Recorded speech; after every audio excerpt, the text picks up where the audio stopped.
Cricket ಆ ಸಿನಿಮಾದಂತೆ ಮಕ್ಕಳು ಸಾಧನೆ ಮಾಡುವಂತೆ ಮಾಡಿದ್ರು. ಅಲ್ಲಿ ಸೂಪರ್ 30, ಇಲ್ಲಿ ಸೂಪರ್ 60. ಬಡ ಮಕ್ಕಳ ಪಾಲಿನ ಪ್ರದೀಪ. ಫ್ರೀ ಊಟ, ವಸತಿ, ಕೋಚಿಂಗ್. ಸರ್ಕಾರಿ ಮಕ್ಕಳಿಂದ ಆಯ್ತು ಕ್ರಾಂತಿ. ಇದುವೇ ಹೊತ್ತಿನ news first special report super 60. ನಾನು ರಾಹುಲ್ ದಯಾನ್.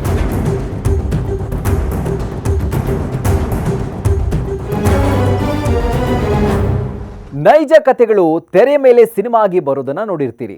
ಆದರೆ ಸಿನಿಮಾದಲ್ಲಿದ್ದ ಕಥೆಯೇ ನಿಜ ಜೀವನದಲ್ಲೂ ನಡೆದ್ರೆ ಮೈನವಿರಳುತ್ತೆ ಅಲ್ವಾ? ಈ ಬಾರಿಯ SSLC ರಿಸಲ್ಟ್ನಲ್ಲಿ ಅಂಥ ಒಂದು ರೋಚಕತೆ ನಿಜ ಆಗಿದೆ. ಬಡ ಮಕ್ಕಳಿಗಾಗಿ ಅವರಿಗೆ ಅತ್ಯುತ್ತಮ ಫಲಿತಾಂಶ ಸಿಗಲೇಬೇಕು ಅನ್ನೋ ಉದ್ದೇಶದಿಂದ ಕೈ ಹಾಕಿದ ಕೆಲಸ ಫಲ ಕೊಟ್ಟಿದೆ. ಚಿಕ್ಕಬಳ್ಳಾಪುರ ಶಾಸಕ ಪ್ರದೀಪ್ ಈಶ್ವರ್ ಅವರ ಸೂಪರ್ 60 ಕಾರ್ಯಕ್ರಮ ಸೂಪರ್ ಡೂಪರ್ ಸಕ್ಸಸ್ ಆಗಿದೆ. ಸರ್ಕಾರಿ ಶಾಲೆಯ ವಿದ್ಯಾರ್ಥಿಗಳ ಕನಸಿಗೆ ಏಣಿಯಾಗಿ ನಿಂತಿರುವ ಶಾಸಕರ ಮುಂದೆ ಮಕ್ಕಳು ದೊಡ್ಡದಾಗಿ ಸಾಧಿಸುವ ಶಪಥಗೈದಿದ್ದಾರೆ. ಅಷ್ಟಕ್ಕೂ ಏನಿದು ಸೂಪರ್ 60 ಸ್ಟೋರಿ? ಈ ರಿಪೋರ್ಟ್ ನೋಡಿ.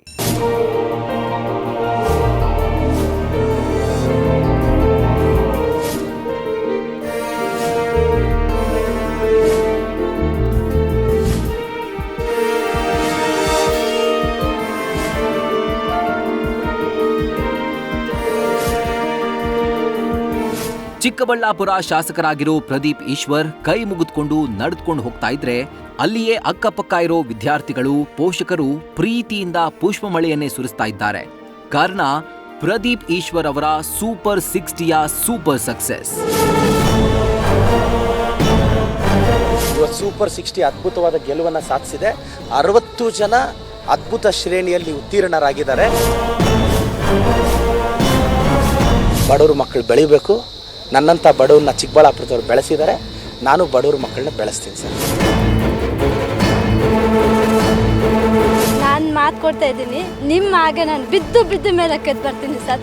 ಇದು SSLC ಅಲ್ಲ ಸರ್, ಸೆಕೆಂಡ್ ಪ್ಲೇಸಲ್ಲಿ ನಾನೇನಂತ ತೋರಿಸ್ತೀನಿ ಸರ್. ನೈಜ ಘಟನೆ ಆಧಾರಿತ ಆ ಸಿನಿಮಾದಂತೆ ಪ್ರದೀಪ್ ಈಶ್ವರ್ ಪ್ಲಾನ್. ಅಲ್ಲಿ ಸೂಪರ್ 30, ಇಲ್ಲಿ ಸೂಪರ್ 60. ಬಡ ಮಕ್ಕಳಿಗೆ ಪ್ರದೀಪ. SSLCಯಲ್ಲಿ 60 ವಿದ್ಯಾರ್ಥಿಗಳು ಅತ್ಯುನ್ನತ ಶ್ರೇಯದಲ್ಲಿ ಪಾಸ್. ಪ್ರದೀಪ್ ಈಶ್ವರ್, ಚಿಕ್ಕಬಳ್ಳಾಪುರ ಶಾಸಕ ಪ್ರದೀಪ್ ಈಶ್ವರ್ ಶಿಕ್ಷಣ ಕ್ಷೇತ್ರದಲ್ಲಿ ಕ್ರಾಂತಿ ಮಾಡ್ತಾ ಇರೋ ವ್ಯಕ್ತಿ. ಪರಿಶ್ರಮ ಅಕಾಡೆಮಿ ಓಪನ್ ಮಾಡಿ ರಾಜ್ಯದಲ್ಲಿ ತಾನೊಬ್ಬ ಶಿಕ್ಷಣ ಪ್ರೇಮಿ ಅಂತ ತೋರಿಸಿದ್ದಾರೆ. ಪಂಚ್ ಡೈಲಾಗ್ಗಳನ್ನ ಸಿಡಿಸೋ ಮೂಲಕ ಫೈರ್ ಬ್ರ್ಯಾಂಡ್ ಅಂತಾನೂ ಗುರುತಿಸಿಕೊಂಡಿದ್ದಾರೆ. ಇದೀಗ ಇವರು ವಿದ್ಯಾರ್ಥಿಗಳ ಪಾಲಿಗೆ ಸೂಪರ್ ಹೀರೋ ಆಗಿದ್ದಾರೆ. ಹೌದು, ರಾಜ್ಯದಲ್ಲಿ ಗುರುವಾರ SSLC ರಿಸಲ್ಟ್ ಹೊರಬಂದಿದ್ದು ಪ್ರದೀಪ್ ಈಶ್ವರ್ ಅವರ ಸೂಪರ್ 60 ಅದ್ಭುತ ಯಶಸ್ಸು ಕಂಡಿದೆ.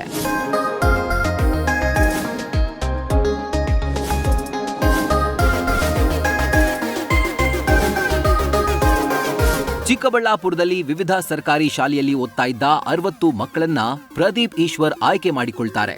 ಅವರನ್ನ ಬೆಂಗಳೂರಿಗೆ ಕರ್ಕೊಂಡು ಬಂದು ಇಲ್ಲಿ ಹಾಸ್ಟೆಲ್ ವ್ಯವಸ್ಥೆ ಮಾಡಿ ಸ್ಫೂರ್ತಿಯಾಗುವಂಥ ಮಾತುಗಳನ್ನ ಮೊದಲು ಆಡ್ತಾರೆ.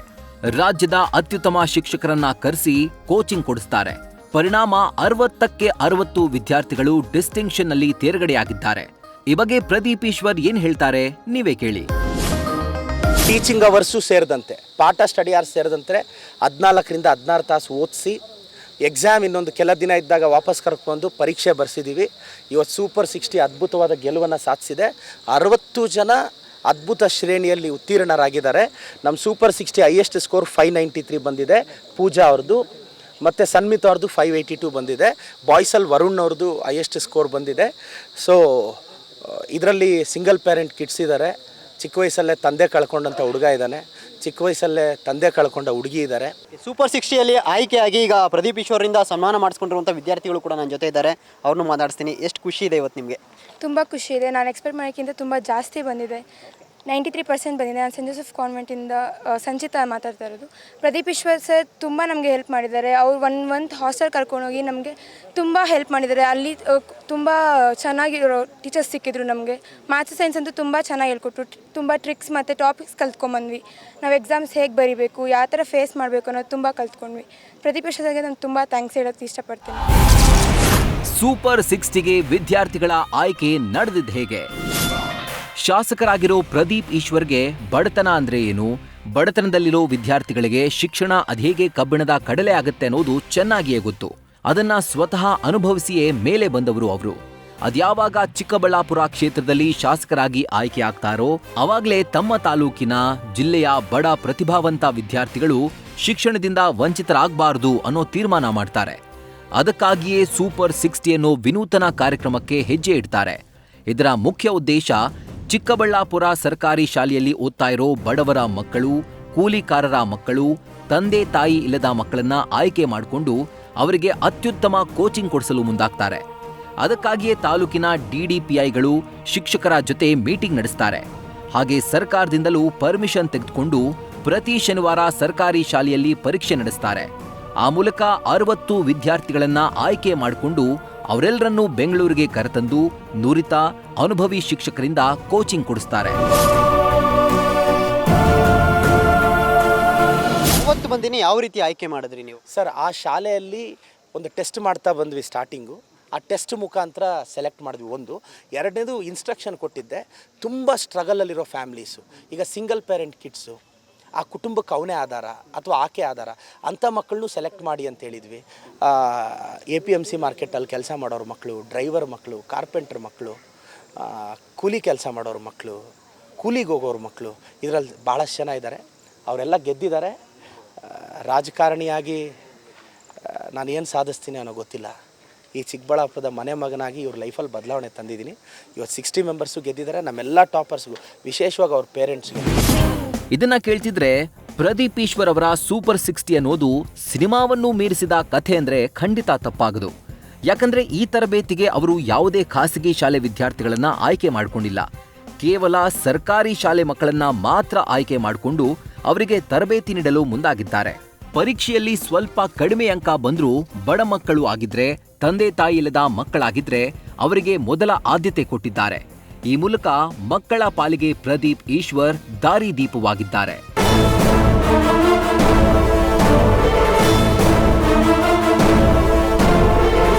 ಕೇವಲ 1-1.5 ತಿಂಗಳು ಮಾತ್ರ ವಿದ್ಯಾರ್ಥಿಗಳಿಗೆ ತರಬೇತಿ ನೀಡಲಾಗಿದೆ. ಎಲ್ಲಾ 60 ವಿದ್ಯಾರ್ಥಿಗಳು ಡಿಸ್ಟಿಂಕ್ಷನ್ ಅಂದ್ರೆ ಯಾವ ರೀತಿಯಲ್ಲಿ ತರಬೇತಿ ನೀಡಿರಬಹುದು ಅನ್ನೋ ಪ್ರಶ್ನೆ ಖಂಡಿತವಾಗಿಯೂ ಇದ್ದೇ ಇರುತ್ತೆ. ಬೆಂಗಳೂರಿನಲ್ಲಿ ಬಾಯ್ಸ್ಗೆ ಪ್ರತ್ಯೇಕ ಹಾಸ್ಟೆಲ್, ಗರ್ಲ್ಸ್ಗೆ ಪ್ರತ್ಯೇಕ ಹಾಸ್ಟೆಲ್ ಮಾಡಲಾಗುತ್ತೆ. ನುರಿತ ಶಿಕ್ಷಕರನ್ನ ಕರೆಸಿ ಅರ್ಥವಾಗುವ ರೀತಿಯಲ್ಲಿ ಟೀಚಿಂಗ್ ಮಾಡಿಸಲಾಗುತ್ತೆ. ಪ್ರತಿಯೊಬ್ಬ ವಿದ್ಯಾರ್ಥಿ ಬಗ್ಗೆಯೂ ಕೇರ್ ತೆಗೆದುಕೊಳ್ಳಲಾಗುತ್ತೆ. ದಿನಕ್ಕೆ ಕನಿಷ್ಠ 16 ಗಂಟೆವರೆಗೆ ಅಭ್ಯಾಸ ಮಾಡುವಂತೆ ನೋಡಿಕೊಳ್ಳಲಾಗುತ್ತೆ. ಇದೆಲ್ಲ ಕೆಲಸವನ್ನ ಶಾಸಕರು ಉಚಿತವಾಗಿ ಮಾಡಿದ್ದಾರೆ. ಕಾರಣ ಶಿಕ್ಷಣದ ಮೇಲೆ ಅವರಿಗೆ ಇರೋ ಪ್ರೀತಿ, ಚಿಕ್ಕಬಳ್ಳಾಪುರದ ಮೇಲಿರೋ ಕಾಳಜಿ. ಟಾಪ್ 6 ಅಲ್ಲಿ ನಾನು ಸೆಲೆಕ್ಟ್ ಆಗಿ 1 ಮಂತ್ಗೆ ಬ್ಯಾಂಗ್ಳೂರಲ್ಲಿ ಸೂಪರ್ 60 ಪ್ರೋಗ್ರಾಮ್ಗೆ ನಾನು ಸೆಲೆಕ್ಟ್ ಆಗಿದ್ದೆ. ಅಲ್ಲಿ 16 ಅವರ್ಸ್ ಕೂಡಿಸಿ ಓದಿಸ್ತಾ ಇದ್ರು. ಫಸ್ಟಲ್ಲಿ ತುಂಬ ಕಷ್ಟ ಆಗ್ತಿತ್ತು. ಆಮೇಲೆ ಬರ್ತಾ ಬರ್ತಾ ಅಲ್ಲೇ ಇನ್ನೂ ಓದಬೇಕಾಗಿತ್ತು ಅಂತ ಅನಿಸ್ತಿತ್ತು. So we deserve better. ನಿಮ್ಮದು ಯಾವ ಶಾಲೆ, ಹೇಗೆ ಆಯ್ಕೆ ಆದ್ರಿ ನೀವು? ನಮ್ಮದು ಗೌರ್ಮೆಂಟ್ ಹೈಸ್ಕೂಲ್ ಅಂತ ಅರ್ಜಿಯಲ್ಲಿ ಓದ್ತಿದ್ದೆ.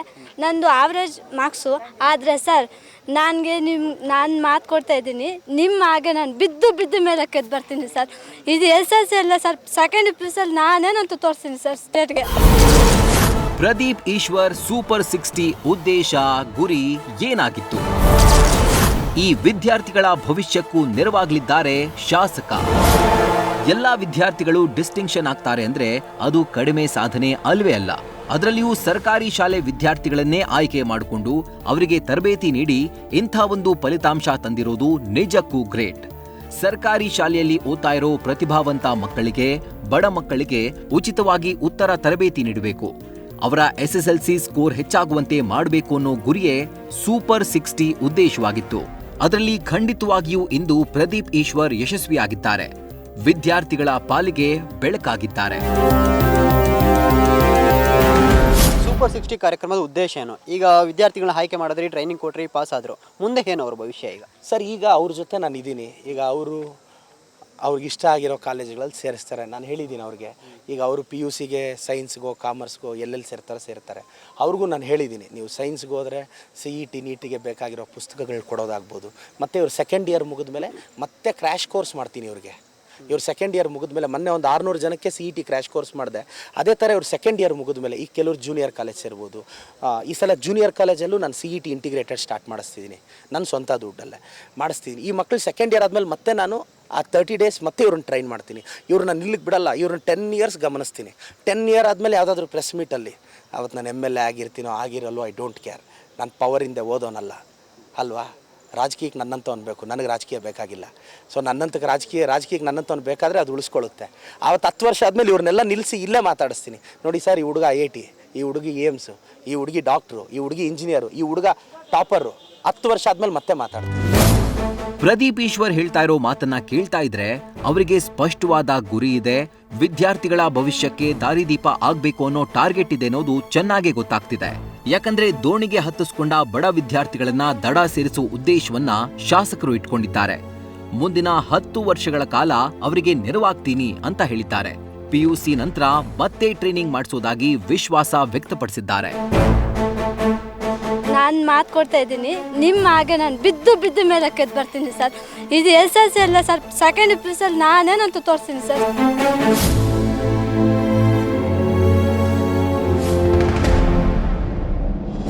ಒಂದು ಗಿಡ ನೆಟ್ರೆ ಅದು ಸುಖ ಸುಮ್ಮನೆ ಹೆಮ್ಮರವಾಗಲ್ಲ. ಆ ಗಿಡಕ್ಕೆ ಬೇಕಾದ ನೀರು ಹಾಕಬೇಕು, ಪೋಷಣೆ ಮಾಡಬೇಕು. ಈ ಮಾತು ಯಾಕಪ್ಪ ಅಂತಂದ್ರೆ, ಪ್ರದೀಪ್ ಈಶ್ವರ್ ಗಿಡ ನೆಡುವ ಜೊತೆಗೆ ನೀರು ಹಾಕೋದರ ಜೊತೆಗೆ ಆ ಗಿಡಕ್ಕೆ ಬೇಕಾದ ಅಗತ್ಯತೆಗಳನ್ನು ಪೂರೈಸ್ತಾರೆ. ಅಷ್ಟಕ್ಕೂ ಸೂಪರ್ 60 ಸ್ಟಾರ್ಟ್ ಮಾಡೋದಕ್ಕೆ ಶಾಸಕರಿಗೆ ಪ್ರೇರಣೆಯಾಗಿದ್ದೇನು? ಸರ್ಕಾರಿ ಶಾಲೆಯ ಮಕ್ಕಳಿಗೆ ಟ್ರೈನಿಂಗ್ ಯಾವ ರೀತಿ ಇತ್ತು? ಬಡ ಮಕ್ಕಳ ಶಿಕ್ಷಣಕ್ಕಾಗಿ ಶಾಸಕರು ಏನೇನು ಮಾಡ್ತಿದ್ದಾರೆ? ಅದೆಲ್ಲವನ್ನ ಹೇಳ್ತೀವಿ ಈ ರಿಪೋರ್ಟ್ನಲ್ಲಿ.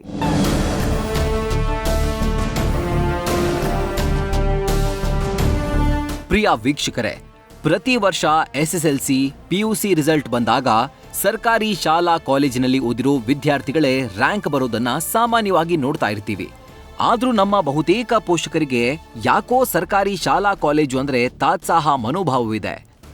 ಅಲ್ಲಿ ಉತ್ತಮ ಶಿಕ್ಷಣ ಸಿಗಲ್ಲ, ವ್ಯವಸ್ಥೆ ಸರಿಯಾಗಿರಲ್ಲ ಅನ್ನೋದು ಅವರ ಮನಸ್ಸಿನಲ್ಲಿ ಆಳವಾಗಿ ಬೇರೂರು ಬಿಟ್ಟಿದೆ. ಆದ್ರಿಂದ ಅವರು ಹೊರಬಂದು ಮಕ್ಕಳನ್ನ ಸರ್ಕಾರಿ ಶಾಲೆಗೆ ಸೇರಿಸೋ ಕೆಲಸ ಮಾಡ್ತಾ ಇಲ್ಲ. ಇನ್ನೊಂದು ಕಡೆ ಬಡ ಮಕ್ಕಳು ಸರ್ಕಾರಿ ಶಾಲೆಯಲ್ಲಿದ್ರೂ ಅವರು ಪ್ರತಿಭಾವಂತರಾಗಿದ್ರೂ ಸರಿಯಾದ ತರಬೇತಿ ಸಿಗದೆ ಹಿನ್ನಡೆ ಕಾಣ್ತಿದ್ದಾರೆ. ನಿರೀಕ್ಷಿತ ಪ್ರಮಾಣದಲ್ಲಿ ಸ್ಕೋರ್ ಮಾಡಲು ಸಾಧ್ಯವಾಗ್ತಿಲ್ಲ. ಬಟ್ ಇದನ್ನ ಅರ್ಥಕೊಂಡಿರೋ ಶಾಸಕ ಪ್ರದೀಪ್ ಈಶ್ವರ್ ವಿನೂತನ ಹೆಜ್ಜೆ ಇಟ್ಟಿದ್ದಾರೆ. ಇದು ವಿದ್ಯಾರ್ಥಿಗಳಲ್ಲಿ ಖುಷಿ ಕೊಟ್ಟಿದ್ದು ಅಷ್ಟೇ ಅಲ್ಲ, ಪೋಷಕರಲ್ಲಿಯೂ ಹೊಸ ಭರವಸೆಯನ್ನ ಮೂಡಿಸಿದೆ. ಸರ್, ನಿಮ್ಮ ಮಗಳು ಸೂಪರ್ 60ಯಲ್ಲಿ ಆಯ್ಕೆ ಆಗ್ತಾರೆ, ಕೋಚಿಂಗ್ ತಗೊಳ್ತಾರೆ, ಇವತ್ತು ಅತ್ಯುತ್ತಮ ಫಲಿತಾಂಶದಿಂದ ತೇರ್ಗಡೆ ಆಗಿದ್ದಾರೆ. ಎಷ್ಟು ಖುಷಿ ಇದೆ, ಏನು ಹೇಳಕ್ಕೆ ಇಷ್ಟಪಡ್ತಾರೆ ಶೈಕ್ಷಣಿಕ ಕಾರ್ಯಕ್ರಮದ ಬಗ್ಗೆ? ಸರ್, ನಮ್ಗೆ ತುಂಬ ಸಂತೋಷ ಆಗ್ತಾ ಇದೆ. ಪ್ರದೀಪ್ ಈಶ್ವರ್ಗೆ ಥ್ಯಾಂಕ್ಸ್ ಹೇಳಬೇಕು ಫಸ್ಟು. ಈಗಾಗಲೇ ಅವ್ರ ಸ್ಕೂಲಲ್ಲಿನೂ ಒಳ್ಳೆ ಎಫರ್ಟ್ ಹಾಕ್ಸಿದ್ದಾರೆ.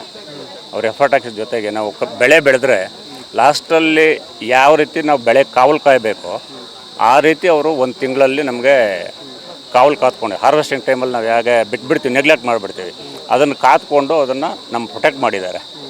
ಎಕ್ಸಾಮ್ ಟೈಮಲ್ಲಿ ಯಾವ ರೀತಿ ಬರೀಬೇಕು, ಯಾವ ರೀತಿ ನಾವು ಅದನ್ನು ಕಾಪಾಡ್ಕೊಬೇಕು ಅನ್ನೋ ಥರ ಹೇಳ್ಕೊಟ್ಟಿದ್ದಾರೆ. ಒಳ್ಳೊಳ್ಳೆ ಮೋಟಿವೇಶನ್ನು ಕೊಟ್ಟಿದ್ದಾರೆ. ಯಾವ ರೀತಿ ಕ್ವಶನ್ಸ್ ಬರ್ತದೆ, ಯಾವ ರೀತಿ ನೀವು ಆನ್ಸರ್ ಮಾಡಬೇಕು ಅನ್ನೋ ಥರ ಹೇಳಿದ್ದಾರೆ. ಈಗ ನಮ್ಮ ಎಕ್ಸ್ಪೆಕ್ಟೇಷನ್ಗಿನ್ನೂ ಸ್ವಲ್ಪ ಮಾರ್ಕ್ಸ್ ಕಡಿಮೆ ಆಯಿತು. ಬಟ್ ಆದ್ರೂ ಈಗ ಓವರಾಲ್ ರಿಸಲ್ಟ್ ನೋಡಿದಾಗ ಸ್ಯಾಟಿಸ್ಫ್ಯಾಕ್ಷನ್ ಇದೆ.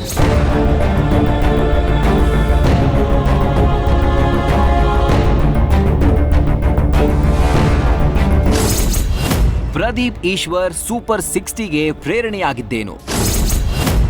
ಫ್ರೀ ಊಟ, ವಸತಿ, ಕೋಚಿಂಗ್ ವೆಚ್ಚವಾಗಿದ್ದು ಎಷ್ಟು? ಸಾಧನೆ ಮಾಡಿದ ಪ್ರತಿಯೊಬ್ಬ ವ್ಯಕ್ತಿಗಳ ಹಿಸ್ಟ್ರಿ ಪುಟಗಳನ್ನ ತಿರುವಿ ಹಾಕಿ ನೋಡಿ.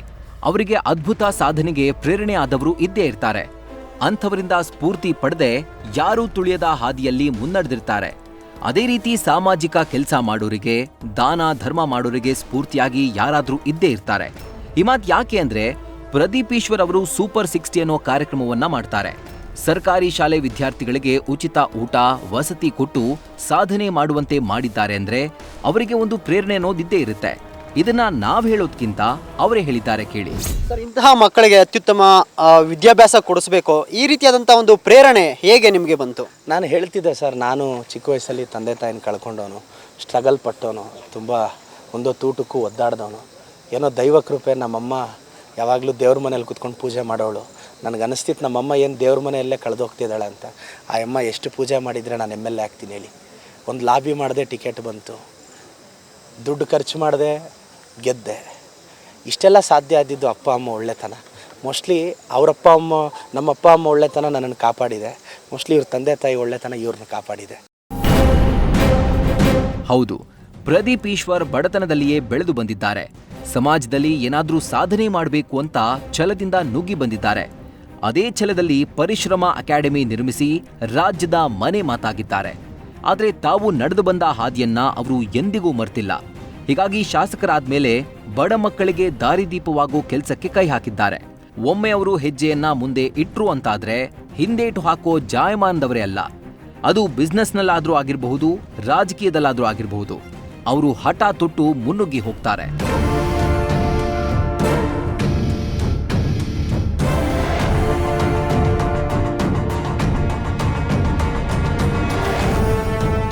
ಇನ್ನು ಚಿಕ್ಕಬಳ್ಳಾಪುರ ತಾಲೂಕಿನ ವಿವಿಧ ಸರ್ಕಾರಿ ಶಾಲೆಯಲ್ಲಿ ಓದ್ತಾ ಇದ್ದ 60 ಮಕ್ಕಳನ್ನ ಸೆಲೆಕ್ಟ್ ಮಾಡಿಕೊಂಡು ತರಬೇತಿ ನೀಡಲಾಗಿದೆ.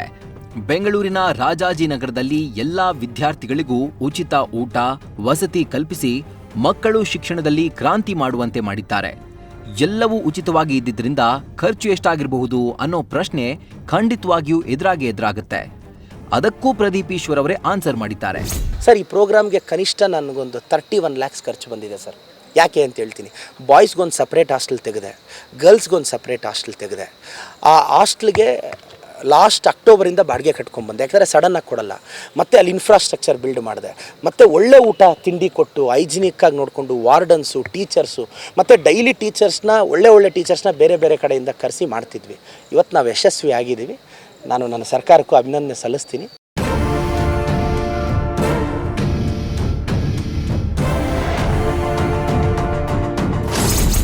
ಶಾಸಕರ ವಿನೂತನ ಹೆಜ್ಜೆಯಲ್ಲಿಯೂ ಇತ್ತು ಸವಾಲು. ಅಭಿವೃದ್ಧಿ, ಶಿಕ್ಷಣ ಕ್ರಾಂತಿಗೆ ಪ್ರದೀಪ್ ಈಶ್ವರ್ ಕನಸು.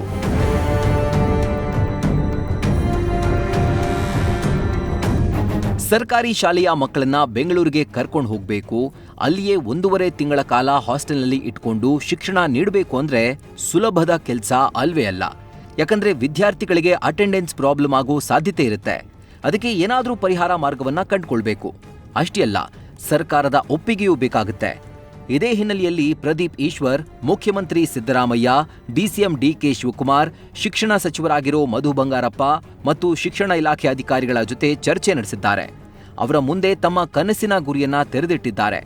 ಅಂತಿಮವಾಗಿ ಅವರೆಲ್ಲರಿಂದ ಒಪ್ಪಿಗೆ ಸಿಕ್ಕಿದ ಮೇಲೆ ಅಷ್ಟೇ 60 ವಿದ್ಯಾರ್ಥಿಗಳನ್ನ ಬೆಂಗಳೂರಿಗೆ ಕರ್ಕೊಂಡು ಹೋಗಿ ತರಬೇತಿ ಕೊಡಿಸಿದ್ದಾರೆ.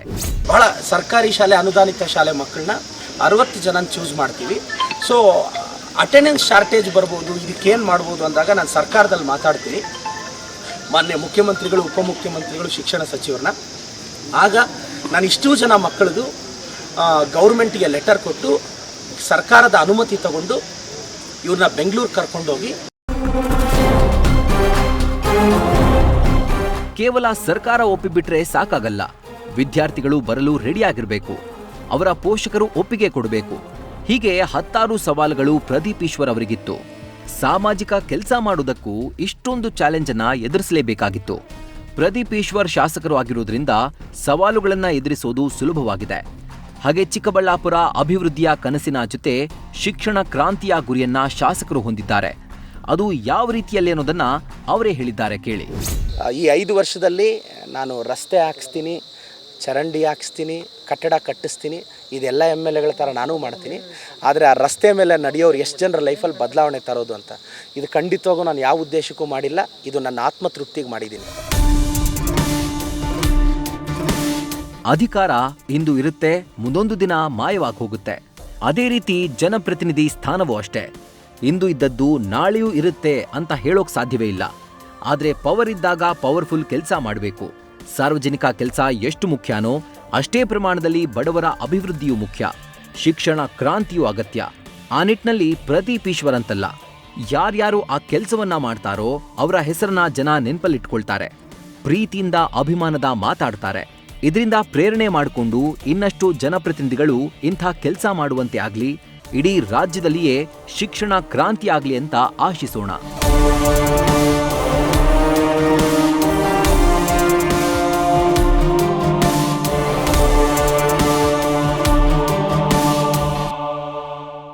ಪ್ರದೀಪ್ ಈಶ್ವರ್ ಅವರು ಮಾಡಿರೋ ಕೆಲಸ ಖಂಡಿತವಾಗಿಯೂ ಬೇರೆ ಜನಪ್ರತಿನಿಧಿಗಳಿಗೂ ಪ್ರೇರಣೆ. ಪ್ರತಿಯೊಬ್ಬರು ತಮ್ಮ ತಮ್ಮ ಕ್ಷೇತ್ರದಲ್ಲಿ ಸರ್ಕಾರಿ ಶಾಲೆಯ ವಿದ್ಯಾರ್ಥಿಗಳ ಶಿಕ್ಷಣಕ್ಕೆ ನೆರವಾದರೆ ಖಂಡಿತ ಅಂಥ ಜನಪ್ರತಿನಿಧಿಗಳ ಹೆಸರನ್ನ ಜನ ತಲೆತಲಾಂತರಕ್ಕೂ ನೆನಪಿಟ್ಕೊಳ್ತಾರೆ. ಚಿಕ್ಕ ಮಕ್ಕಳಿಂದ ಹಿಡಿದು ಹಿರಿಯರವರೆಗೂ ಎಲ್ಲರೂ ಪ್ರೀತಿ ತೋರಿಸ್ತಾರೆ, ಮತ್ತೆ ಮತ್ತೆ ಗೆಲುವು ಕೊಡ್ತಾರೆ ಅಂತ ಹೇಳ್ತಾ ಇದಾಗಿತಿ ಹೊತ್ತಿನ ವಿಶೇಷ. ಕ್ಷಣ ಕ್ಷಣದ ಮಾಹಿತಿಗಾಗಿ ನೋಡ್ತಾ ಇರಿ ನ್ಯೂಸ್ ಫಸ್ಟ್, ನಿರ್ಭೀತಿಯಿಂದ ನಿಮ್ಮ ಪರವಾಗಿ.